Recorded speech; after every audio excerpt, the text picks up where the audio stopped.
These readings are from the book Witness of the Unknown, written by William Jevning and published in 2018.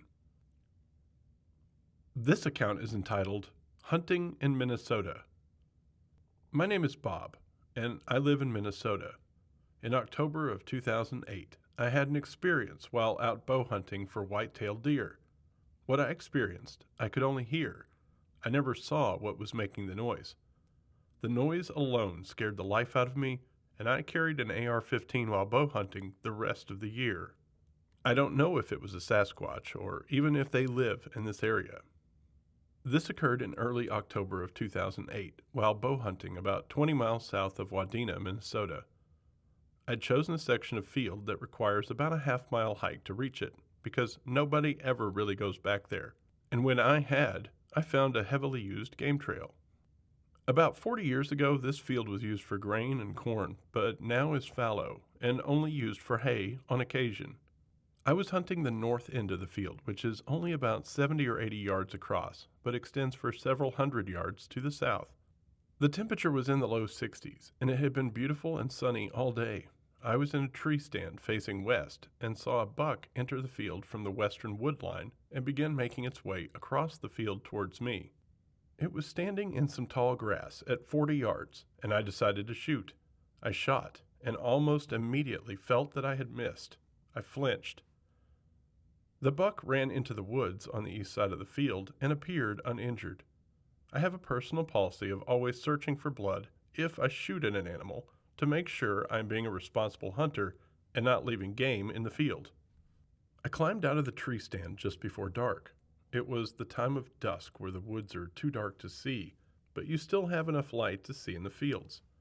I was crouched down looking for blood or my arrow in the tall grass where I had shot at the buck. From the west of me, I heard movement in the brush, so I peeked through the tall grass and saw a larger buck enter the field. I nocked another arrow, hoping for a shot. I was facing west and had just taken a deep breath before drawing back my bow. From the wood line directly behind me, about 40 yards away, I heard a sound I have never heard before. It started as an "oh" and ended in an "ah." The "oh" was deep and guttural, and the "ah" was higher pitched and very shrill. What freaked me out was the volume. There is no possible way for me to make a noise as loud as this. I would say at minimum twice as loud as me screaming at the top of my lungs. I spun around and looked toward the wood line, but the woods were already too dark to see into. When I heard the sound, I was instantly afraid, like a primal fear that you cannot control, and I had goosebumps on my neck. The buck that had been on the field acted unusually when he heard this. Usually a deer will stop for a second, perceive a threat, flag his tail, and run into cover. The second this scream occurred, this buck put his head down and bolted at top speed into the brush where no trail was. This freaked me out because now I was in the middle of a field with only grass for cover and some unseen screaming thing 40 yards away. I was now facing east again, looking towards where the sound had come from. I was trying to see any movement or hear any other sounds that could give away what this animal was. I still had an arrow nocked, and I thought to myself that if this animal made the sound again, I would try to replicate it to draw it out into the field, where I could stick an arrow into it if I had to. I did not want to try a call after hearing only the first sound because it was such a shock to me. I was questioning if I had heard it right. Then the shock of my life. As I was crouched, facing the wood line, the animal sounded off again. Ah! The sound was clearly directed right at me, and it was so intense I can barely put it into words. I remember that it was so loud that I closed my eyes because it was uncomfortable to feel a sound like that. It almost had percussion to it that felt like it roughed you up a bit. The sound it made sounded extremely aggressive and did not make me feel happy to be armed with only a bow. This really scared the crap out of me. After a few seconds, I composed myself and tried to replicate what I had heard. The sound I made sounded like a pitiful whimper compared to what I heard, and I did not even come close to matching the starting or finishing notes that this thing made. When I tried to replicate the sound, the animal immediately snorted or grunted at me. It was throaty, like how a hog snorts or grunts, except I could tell that the sound was coming from about my own head height in the wood line. As it snorted, it began moving away from me to the south, staying just inside the wood line. It was moving through the woods faster than I could run at a sprint. As it moved, I could hear two things. The first was the sound of brush clearing and branches breaking, and the second was a very rhythmic thumping sound. Thump, thump, thump, thump, which I took to be footfalls. I know the sound of deer hooves hitting the dirt, and this was a ton louder than that. Plus, it was not in the same rhythm as deer hooves. I could hear it breaking branches as it traveled inside the wood line for about 250 yards, and then it got quiet, as if it had stopped or was being stealthy. I got out of the woods very quickly at that point and felt pretty upset by the whole experience. At the time of this event, I was finishing a college internship with the Minnesota Department of Natural Resources.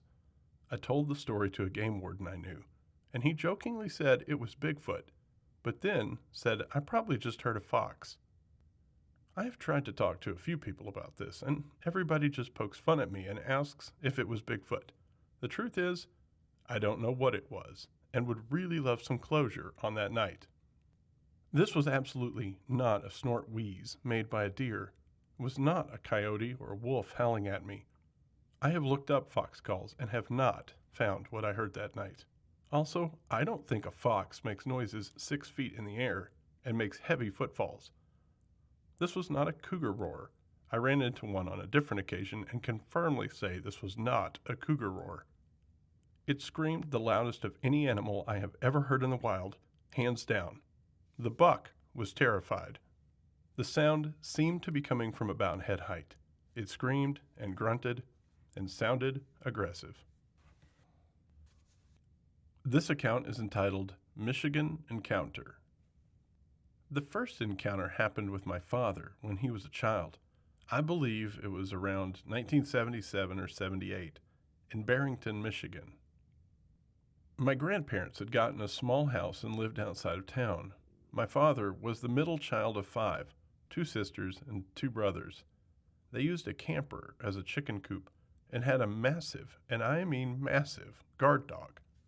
That dog, so I've been told, wasn't scared of anything or anybody.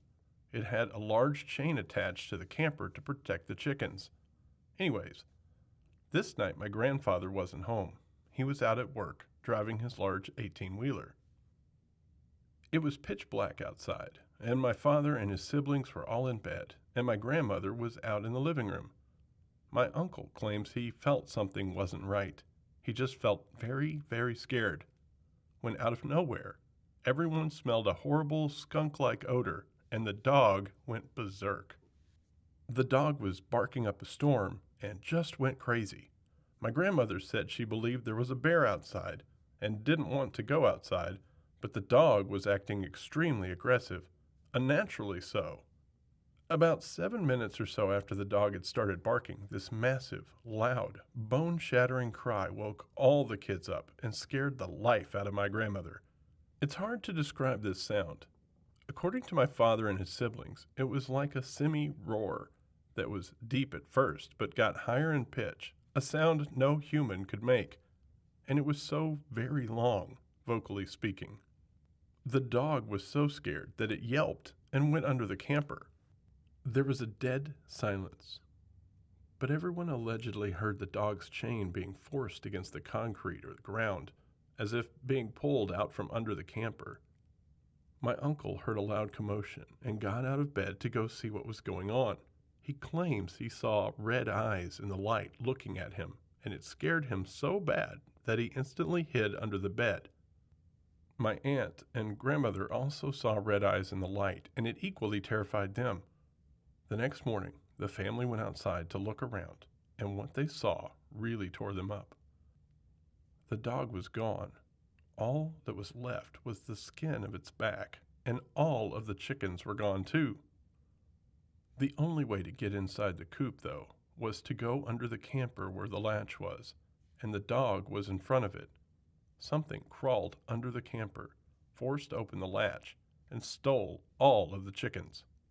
No bear could have done that. No cougar could have done that. No wolf could have done that. There were feathers and massive footprints all around the house and the area. The newspaper was called in, and they actually took casts of the footprint. My father's family left after this, and he wants to take me up to Barrington to see the casts one day. I personally believe it was a family group that attacked the house, because my uncle, aunt, and grandmother saw one staring at them all within seconds of each other at different spots of the house. I think the house was surrounded, as well as multiple ones carrying off all the chickens and the dog. The next encounter that my family has is a bit more sketchy, and I'm not too sure if I believe it myself. But allegedly my uncle, who was so terrified of the event, instinctively remembered the smell and just the atmosphere, kind of like a vibe in the air, like it wasn't abnormal. Well, he went hunting with some friends. I think the year was in the mid-90s or so. But anyways, he was out hunting with his friends, and he caught that same scent. His friends commented, claiming they thought it was a skunk. He told them no, it was no skunk. It was a Bigfoot, and they should leave. Well, immediately, all his friends started making fun of him and made him mad.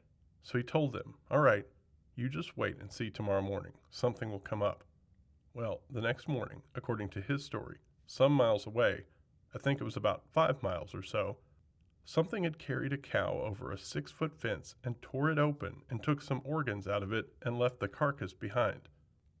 Now, I've not been able to verify this myself. It was a long time ago since he told me this event, but he swears up and down that it's true, and he becomes rather angry if you act like he's lying. The last and final encounter, that I am aware of at least, happened in the mid-2000s with 2 of my cousins. They actually took me to the spot where they saw it, and it terrified my cousins so much that they refused to travel alone in the woods ever again. It was late at night, and my cousins were driving home. The road passes through some pretty heavy forests. Where they live in Michigan is pretty thick woodlands, and they passed this corner where there's this small little cemetery with a single streetlight. When they pass this corner, they both see this massive, large figure standing right under the streetlight, and they knew immediately what it was, and it scared my cousin so bad, the one driving, that he actually fainted out of fear. This thing was massive, large, and hairy, and gave off the vibe that it meant business. My other cousin had to slam the brakes and stop the car. He said he knew he had to get out of the car to put my other cousin, the driver, in the back so he could drive off, but it was almost in a state of panic. He didn't want to get out because he was overcome with sheer terror and over-gripping amount of fear. They both say they've never been that scared in their lives. He thought if he got out of the car, he was going to die. Well, eventually the thing disappeared or left, and he got out and switched seats and drove off. But neither of them will ever talk about it unless you ask them questions, and they refuse to go into the woods alone ever again. This account is entitled, The Ape Man of Whiteface. Is the creature a fabrication, a product of a vivid imagination, expert craftsmanship, and a showman's flair for illusion? Or is it really a flesh and blood clue to the development of the family of man? Wanted, dead or alive, the abominable snowman, also known as Yeti, Oma, Almasti, Sasquatch, and other aliases. The fugitive is a 2-footed mammal, known scientifically as Homo pongidus, or, quote, ape-like man. Suspect has been identified as a missing link between the ape and modern man. Eyewitnesses have reported that he closely resembles the Neanderthal species of subhuman. Suspect is described as follows: height, 6 to 9 feet, weight, 250 to 800 pounds, complexion, wind-burned and ruddy, dress, suspect's body is covered with 1-inch long reddish-brown hair, except for portions of the face, hands, and feet. He has been seen in the Himalayan mountains, in Russia, the United States, and Canada. If some persistent hunter should capture such a creature, we might expect that fame, fortune, and a footnote in scientific history would be his reward. The enigma of the, quote, missing link has plagued scientists of the Darwinian theory for many years. The actual body of an ape-man specimen would end this controversy and prove the existence of the abominable snowmen. The rewards should be considerable. Through pure chance and random circumstance, I obtained the body of such a creature. 2 world-renowned scientists examined the corpse and declared it was a genuine ape-man creature, scientifically identified as Homo pongilis. Belgian scientist Bernard Heuvelmans declared, quote, "For the first time in history, a fresh corpse of a Neanderthal-like man has been found. It means that this form of hominid, thought to be extinct since prehistoric times, is still living today. The long search for the rumored ape men or missing links has been successful." End quote. Heuvelmans' associate, author, and scientist Ivan Sanderson reported in a national magazine that the creature was, quote, "the genuine article. This was no phony Chinese trick or artwork," end quote. When the newspapers published articles on my specimen, I was astonished and then concerned to discover the creature was labeled a, quote, "hoax" by the prestigious Smithsonian Institution in Washington, D.C. To my knowledge, no member of the Smithsonian scientific staff has ever examined the specimen described by Dr. Heuvelmans and Ivan Sanderson. I became extremely nervous when the newspapers in both the U.S. and England pointed out that, quote, "if this creature is real, then there may be the question of how and why it was killed," end quote. My fears led me to an attorney and personal friend who explained the possibility of a murder charge. The Federal Bureau of Investigation and hordes of lesser law enforcement officials revealed a sudden, ominous interest in my specimen. On one occasion, I had to ask my U.S. Senator for his help to get me out of an untenable situation with the Bureau of Customs and the Department of Health, Education, and Welfare. My dreams of recognition from the scientific community have vanished. My attorney adequately summed up the situation one morning, quote, "Frank, if you're not careful, you'll end up in a prison cell," end quote. Now, for the first time, I want the full story on this creature to be published. I have not asked for, and will not receive, a single cent from Saga magazine. My main desire is to eliminate much of the supposition and conjecture about a story that has become the biggest controversy in the scientific world in the past decade. Let us start at the beginning. In 1960, I was an Air Force captain and pilot assigned to the 343rd Fighter Group in Duluth, Minnesota. I had 5 years to go until my retirement as a 20-year Air Force career officer and was looking forward to a quiet life on a small farm somewhere in southern Minnesota. I enjoyed being stationed in Duluth, as the hunting and fishing in northern Minnesota is the best in the world. During the 1960 deer hunting season, I was staying in a small resort on the shores of the Whiteface Reservoir, approximately 60 miles north of Duluth. Lieutenants Roy Afed and Dave Allison and Major Lou Surratt were the other members of the hunting party. We left the cabin a few minutes after 6 on the second morning, and although I had not spotted a deer on the opening day, I was confident that a narrow neck of swamp where I had hunted was one of the best locations in the area. I sat motionless on a hillside overlooking this pine-crested thicket for almost 2 hours. I was about to leave for another location when a movement at the edge of the swamp caught my eye. My pulse quickened as I thumbed for the safety catch on my customized 8mm Mauser. A large doe, partially obscured by a cedar tree, was staring directly at me. Suddenly, a shot echoed from the other side of the swamp. With one frightened leap, the doe dashed out of the thicket and headed straight toward me. I raised my gun into firing position just as she spotted me. Making 3 great leaps broadside, she scrambled back toward the edge of the swamp. I fired just as she reached the edge of the trees, and she fell headlong onto the ground. I bolted my rifle and tried to get off another shot, but she was up and out of sight into the heavy brush before I could take aim. I walked toward the thicket where I located large spots of blood on the frozen grass. I also discovered that the wounded doe had left a clear trail that led straight into the swamp. There was no snow on the ground, and my borrowed compass proved useless. It was against my better judgment, but I decided to follow the trail for a short distance into the swamp. I pushed slowly along, following the doe's bloody trail. expecting her to be lying just beyond the next bush. After an hour, however, I realized that it would be impossible to pack the deer out even if I did find her. I checked my bearings and decided to take just a few more steps before retracing my trail out of the swamp. Stepping over a small cedar log, I heard a strange gurgling sound just ahead. Startled, I raised my gun and listened to the noise for a moment, concluding that the deer went down and strangled in her own blood. Cautiously, I eased my way toward the sound. Suddenly, I froze in horror. In the middle of a small clearing were 3 hairy creatures that at first looked like bears. 2 of these creatures were on their knees, tearing at the insides of a freshly killed deer. The deer's innards were scattered around the clearing, and the things were scooping blood from the stomach cavity into the palms of their human-like hands. Raising their cupped hands of fresh blood to their mouths, they swallowed the liquid. Without warning, the male leaped straight into the air from its crouched position. His arms jerked upward, high over his head, and he let out a weird, screeching sound. Screeching and screaming, he charged toward me. I cannot remember aiming my rifle, nor do I recall pulling the trigger, but a bullet must have slammed into the beast's body.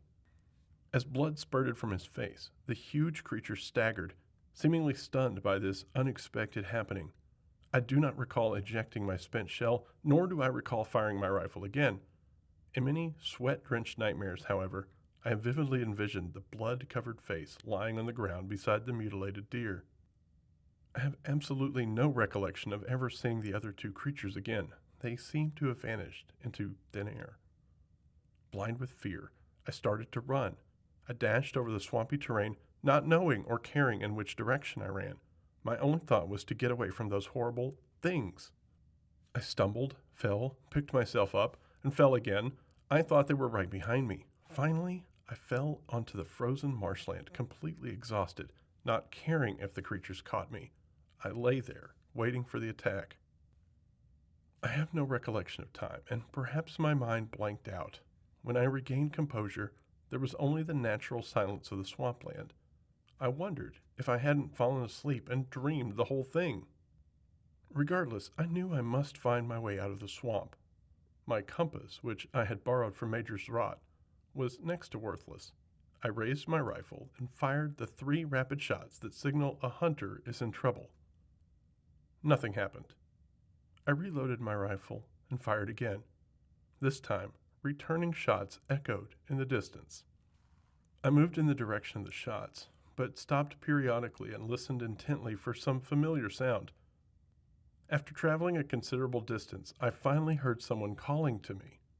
Traveling in the direction of the voice, I finally emerged onto a hilly clearing and saw a group of hunters standing around their camp. I approached and, hiding my fright, explained that I had become lost from my hunting party that morning. 2 of the hunters seemed to know where our green pickup was parked and volunteered to drive me back in their automobile. It was past noon when we arrived back at our parked truck. Lou and the boys were waiting. I threw the compass at Lou. "That compass isn't worth a cent," I complained. "You're just the great white hunter who got lost," someone chuckled, chiding me for my lack of wood lore. On several occasions that day, I started to mention my harrowing experience to my companions. I wanted to confide in someone, but how could I? Military retirement was less than 5 years away. I might lose everything if the story got out. The night surgeon might even believe I was mentally unstable and unfit for flying duty. I could be forced out of the Air Force on a medical discharge. My mind reeled with the possibilities. If I returned to the swamp, what would it prove? Had I killed the creature? Was it an escaped gorilla? Or was it a man dressed up for some deer hunting prank? Except for being completely hair-covered, the thing seemed to have every feature of a human being. What about the 2 creatures that had disappeared? Or had the whole thing been the product of my imagination? Everything was unreal and totally incomprehensible. Our hunting party returned home, and I spent a month wrestling with my conscience. I had been troubled with migraine headaches several years previously, and now they returned with a pounding intensity. I swallowed dozens of pills each day. As both an instructor and instrument check pilot, I always flew as aircraft commander. I often had a pilot who was neither current nor checked out for the particular aircraft we were flying, so I avoided airtime, except for a single 4-hour flight near the end of the month. I knew it was impossible to continue to fly until the mystery of my experience in the swamp had been resolved. I watched the weather closely, waiting for a heavy snow, which would provide good tracking conditions. I would not consider going back into that swamp again without being able to backtrack in my own footsteps. On the 29th of November, it happened.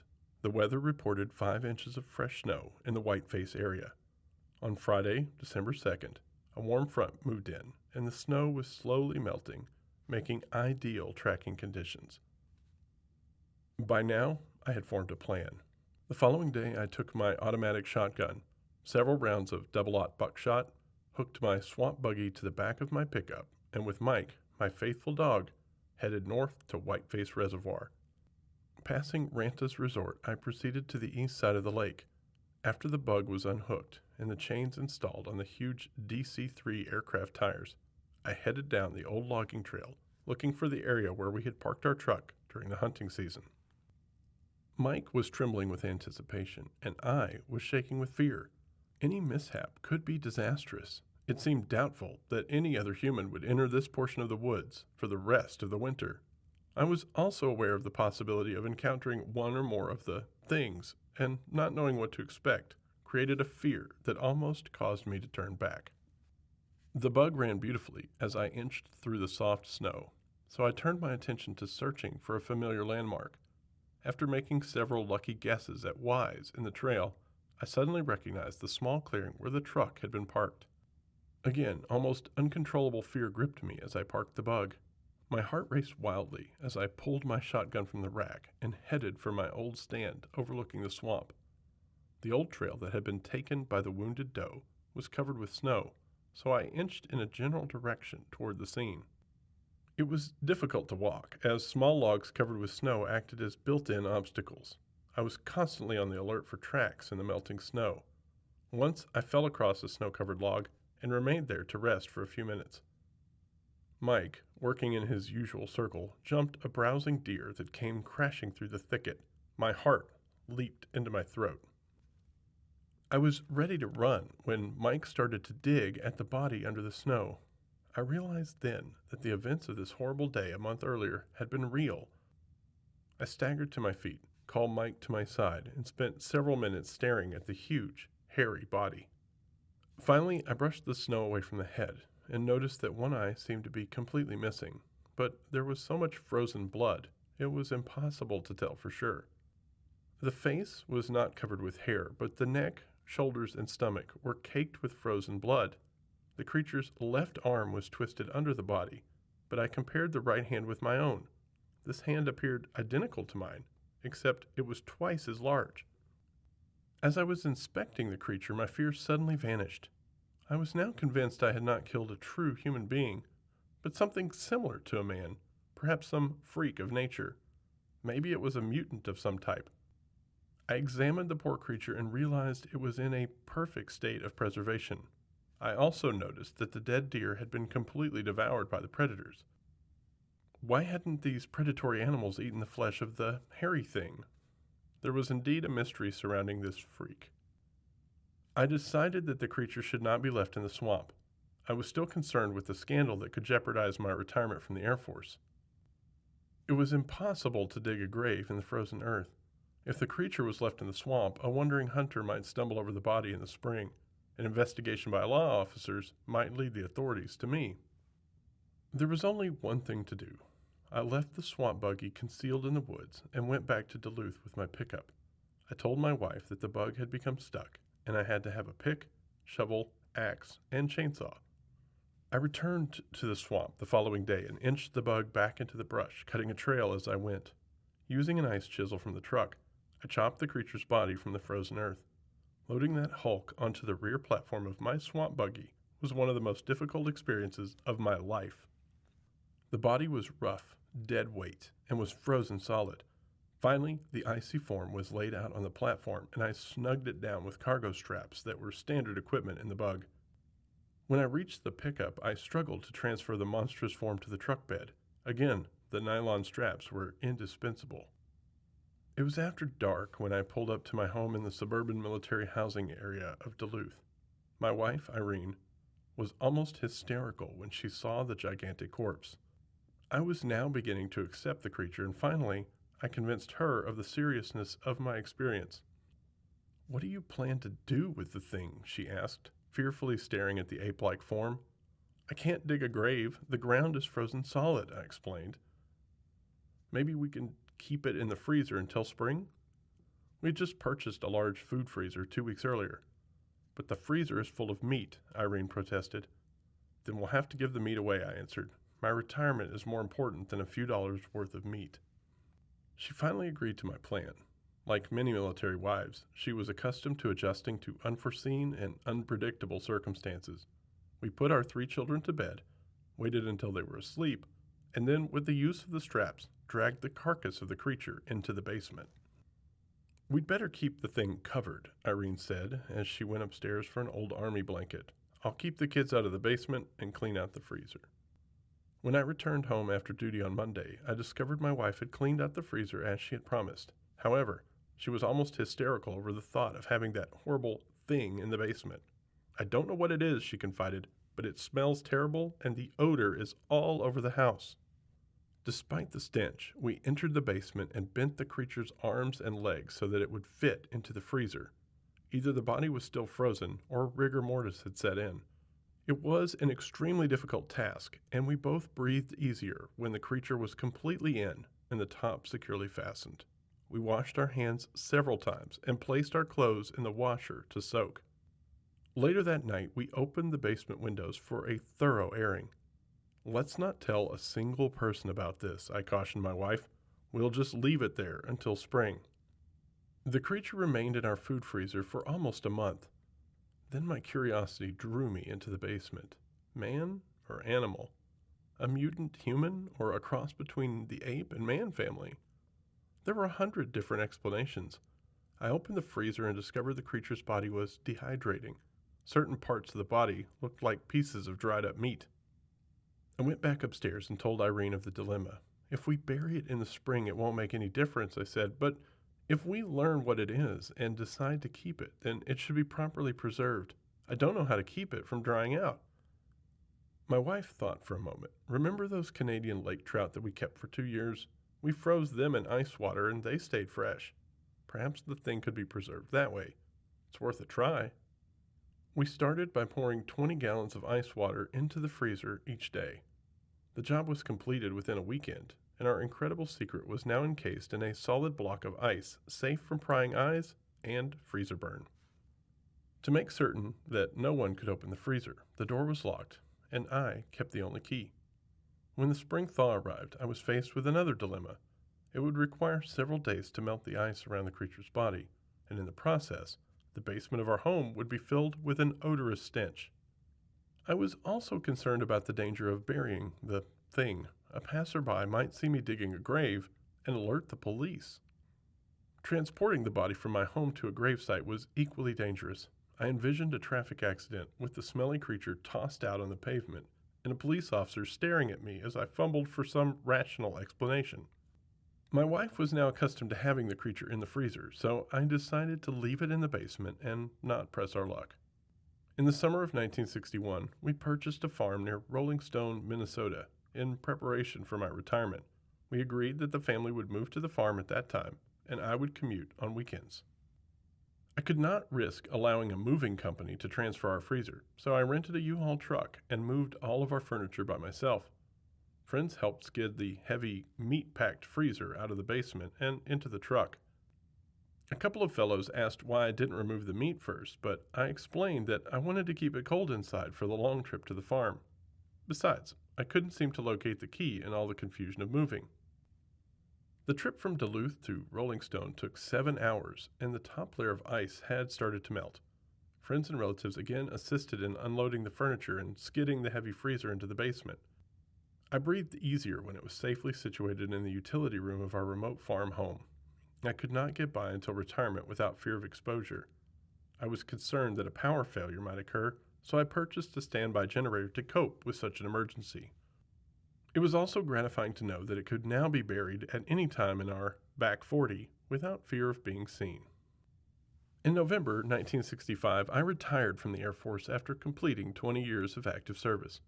I joined my family at the farm and quickly became disillusioned with the inactivity of life. I now had plenty of time and opportunity to read, and for the first time became acquainted with the many stories and legends about the so-called abominable snowmen. The more articles I read, the more certain I became that the thing in our freezer was a type of snowman. I now began to make discreet inquiries about the statute of limitations on murder and learned that there was no time limit in the state of Minnesota. Because of this, the decision was made to just sit tight with our specimen safely in the freezer for a while longer. In December 1966, I happened to meet a veteran showman who quickly recognized my boredom with civilian life and suggested that I become a full-time showman by exhibiting a rare old John Deere tractor that I had acquired and loaned to the Smithsonian Institution. It had been returned to me from Washington, and I was showing it on a highly selective basis. Take your tractor on a full-time circuit of major fairs. You won't get rich, but you'll have fun and discover a whole new world out there, he said. Suddenly, a thought dawned on me. Would some sort of frozen, hairy creature resembling prehistoric man make a good attraction? The showman almost choked. It's a great idea, but where would you ever get a specimen like that? Perhaps I could get one made, I said, not being able to divulge my secret. I returned home with only one thought in mind and immediately consulted with my attorney concerning the legalities of exhibiting the creature. He listened with amusement until I drove him to my farm and opened the freezer. He stared down into the cloudy ice with horrified fascination. Later, we discussed the legal aspects. There's always the possibility of a murder charge if this thing is judged to be human, he informed me. There are also laws concerning the transportation of dead bodies. I can see all sorts of legal difficulties. I'm convinced the creature would make a great exhibit, I said. Isn't there any way to do it by creating a model? He lit another cigarette and thought a moment. You have the original body. The authorities will be after it because this thing is the scientific find of the century. However, it might be possible to create a model as you suggested. Maintain a record of the model's construction, but show the real creature instead. If the officials pressure you, it's a small matter to produce photos of the model taken during different phases of fabrication. Better than that, I replied. I'll even exhibit the model for the first year so that it will be accepted by carnies as a bogus show. In January 1967, I made sketches of the real creature and went to Hollywood to confer with the men who make models for the motion picture industry. I talked with Bud Westmore, the director of makeup at Universal Studios. He informed me that such a model might cost up to $20,000. Westmore didn't have the time to make the creation, but he agreed to offer his technical knowledge if I needed it. He also agreed that it would be a challenging endeavor. I then consulted with a staff member of the Los Angeles County Museum. He suggested that I contact Howard Ball, an independent artist who was creating life-size fiberglass elephants to be displayed at the La Brea tar pits. I later engaged Ball to sculpture the carcass and mold the body. John Chambers, a makeup artist and Academy Award winner from 20th Century Fox, suggested that a small wax studio in Los Angeles could implant the hair according to my specifications. I approached Pete and Betty Corral. They agreed to do the work and implanted each hair individually with an open-end needle. I constantly directed this portion, and their work was magnificent. They were great artists and a pleasure to deal with. By the time the model was completed, I had another worry.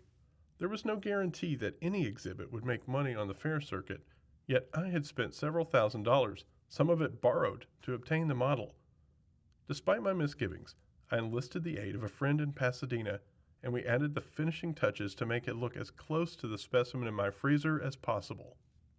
The bloody eyes, broken arm, and the blood-soaked hair was carefully duplicated to match the original. It was now time to freeze the ice around the model, and this presented a few humorous moments. I rented a cold storage room from a large Los Angeles ice company, and at 8 a.m. one sunny morning, pulled in with my monstrous creation in the rear of my station wagon. A stunned executive happened to stroll by and did several double takes. "Where are you going with that thing?" he stammered. "I've rented a cold storage room for a few days," I explained. "In our company?" He stared at the model and twisted his hands in anguish. My gosh, was that a living thing? This is a food processing plant. Get that thing out of here before a government inspector sees it. Later, I arranged to ice down the model at a privately owned locker plant that had recently shut down. The final phases of my creation were completed there. I placed the model in a refrigerated coffin designed especially for the exhibit. This was done with heavy straps and a rented forklift.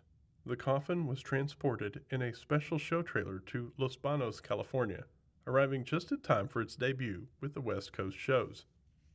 On the 3rd of May 1967, the exhibit was opened to the public for the first time as a "What is it?" type of show. Where did it come from? Curious spectators inquired. It is claimed to have been found by some Chinese fishermen in the Bering Straits, was my stock reply. My cover story had been created in advance and worked very well, so I stuck to it for the next 2 years. As I continued along the fair circuit that year, I readily admitted to other showmen that this was a creation. All agreed it was a compelling attraction, but the model contained too many imperfections to fool anyone with an expert knowledge of anatomy. Our tour continued until November 1967, when we closed at the Louisiana State Fair and returned to our farm home in Rolling Stone for the winter. By March 1968, I had convinced myself that it was safe to substitute the real specimen for the coming fair season. I cut off refrigeration to melt the ice from both specimens and made the switch using my farm tractor loader and an I-beam. I worked the creature into a position closely resembling the model by cutting the tendons in the arms and legs. I then started the difficult task of creating ice around the specimen. "This will be the greatest exhibit to hit the fair circuit," I said after the job was completed. "Even a trained scientist would be shocked to see this." The 1968 season was one of the most remarkable in our history. Physicians, professors, and college students came from everywhere to see the exhibit. All pondered on the possibilities of a true missing link. At the Oklahoma State Fair, one prominent surgeon visited the exhibit on 9 separate occasions. Each time, he brought a different colleague. Even a high official of the state of Oklahoma tactfully suggested that we were not promoting our exhibit fully by showing it on the fair circuit. At the Kansas State Fair, the county pathologist was so intrigued that he sent many of his associates to see the creature. Apparently, the exhibit was brought to the attention of Ivan Sanderson and Bernard Heuvelmans by one of their colleagues. They called and asked permission to examine the creature. This was a grave mistake on my part. Both men were visibly impressed, but made no mention of releasing a scientific report. However, Dr. Heuvelmans published an article on the Homo pongides, the ape man, in a February 1969 bulletin of the Royal Institute of Natural Sciences of Belgium. Quote, "The long search for the rumored live ape man or missing link has at last been successful," end quote, he reported. Ivan Sanderson published an article in the May 1969 issue of Argosy magazine. "Let me say simply," he wrote, "that one look was actually enough to convince us that this was, from our point of view at least, the genuine article. This was no phony Chinese trick or artwork. If nothing else confirmed this, the appalling stench of rotting flesh exuding from a point in the insulation of the coffin certainly did." My problem started again with the publication of Heuvelmans' article. It seemed as if every newspaper, radio station, magazine, and television station in the world wanted to verify the existence of the creature. Calls poured in each day from Tokyo, London, Berlin, Rome, and scores of American cities. The Smithsonian Institution requested permission to inspect the carcass. This request was promptly refused. Dozens of scientists asked permission to remove a core sample of the creature. Biologists wanted hair and blood samples. Heuvelmans had stated in his article that it appeared the creature had been shot. Newspapers began to speculate on the possibility that law enforcement authorities should investigate the manner in which I obtained the creature.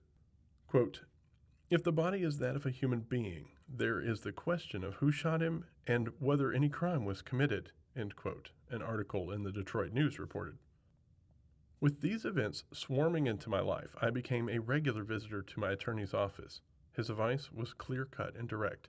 "Frank, you had better substitute the model for the real specimen and then take off for a long vacation."